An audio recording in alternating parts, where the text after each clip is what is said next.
Hello guys, ഇന്നത്തെ video ഇച്ചിരി വെറൈറ്റിയാണ്. തമ്മിൽ കണ്ട പോലെ തന്നെ this is a story of mango sticky rice to payasam. എന്താണ് സംഭവം എന്നുള്ളത് നിങ്ങൾ വീഡിയോയിൽ കണ്ടോളൂ.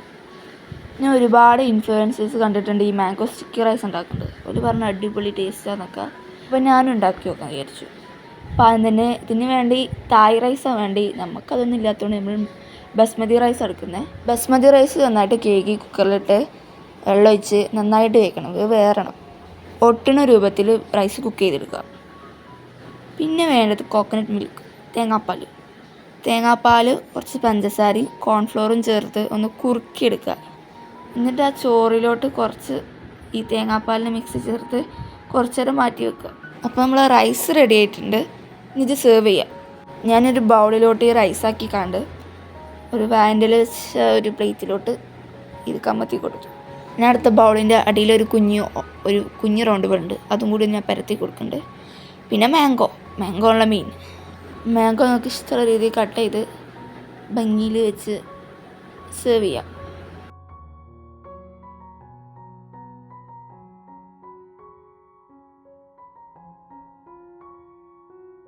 എൻ്റെ ഇപ്പോൾ ഈ രൂപത്തിലായിട്ടുണ്ട്. കാണാനൊന്നും വലിയ കുഴപ്പമൊന്നുമില്ല, പക്ഷേ കണ്ടോളി, ഒരു ട്വിസ്റ്റ് ഉണ്ട്. ഞാൻ വീഡിയോ എടുക്കണോണ്ട് ഇവർ വായിലോട്ട് വെച്ചത് സൂപ്പറാന്ന് പറയുന്നു. എൻ്റെ അനിയൻ പിന്നെ എൻ്റെ മുമ്പേ പറയില്ല സൂപ്പറാ. അപ്പോൾ ഞാൻ വിചാരിച്ചു ടേസ്റ്റ് ഉണ്ടാവുമായിരിക്കും. ഞാനൊന്ന് ടേസ്റ്റ് ചെയ്ത് നോക്കി. കുഴപ്പമില്ല, ഓക്കെയാണ്. പക്ഷെ രണ്ടും കൂടി ഒരു കോമ്പിനേഷൻ ഇല്ല. റൈസ് ഇട്ടിക്കുന്നതാണ് അടിപൊളികാരം, മാംഗോ ഇട്ടിക്കുന്നതാണ് അടിപൊളികാരം. പക്ഷെ എൻ്റെ അമ്മക്ക് തീരെ ഇഷ്ടപ്പെട്ടില്ല. അപ്പോൾ എന്ത് ചെയ്യും?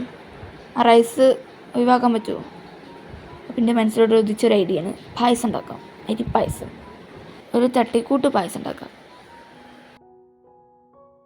പായസം എങ്ങനെയാണ് ഉണ്ടാക്കിയത് കൂടി ഞാൻ പറഞ്ഞുതരാം. പാല് തിളപ്പിക്കുക. നമ്മൾ നിറച്ചുണ്ടാക്കി വെച്ചാൽ ചോറിൻ്റെ മിക്സ് ഉണ്ടല്ലോ, അതിലോട്ടിട്ട് പഞ്ചസാര ഇട്ട് ഏലക്കായ പൊടിയോ ഏലക്കായ ചതച്ചതോ ഏലക്കായ ഇട്ട് കണ്ട് മിക്സ് ചെയ്യാം. എന്നിട്ട് തിളപ്പിച്ച് കുറച്ച് നേരം ഇട്ട് കുക്ക് ചെയ്യാം.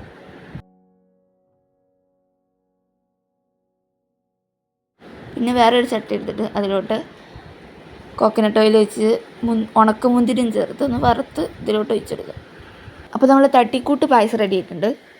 2 in 1. ഈ റൈസിൽ നിന്ന് തന്നെ നമുക്ക് പായസം ഉണ്ടാക്കാം, മാംഗോ സ്റ്റിക്കി റൈസ് ഉണ്ടാക്കാം. എങ്ങനെ വെറൈറ്റി അല്ലേ? എന്നാലും ഇതെങ്ങനെ ടേസ്റ്റ് ഇല്ലാതെ എങ്ങനെ ആലോചിച്ച്. ഞാൻ ഉണ്ടാക്കിയിൽ എന്തെങ്കിലും തെറ്റ് വന്നതോ? എന്തെങ്കിലും തെറ്റ് നിങ്ങൾക്ക് കണ്ടിട്ടുണ്ടെങ്കിൽ നിങ്ങൾ കമൻറ്റ് ചെയ്യട്ടോ. അപ്പോൾ ഓക്കെ, പായസം റെഡി ആക്കണം.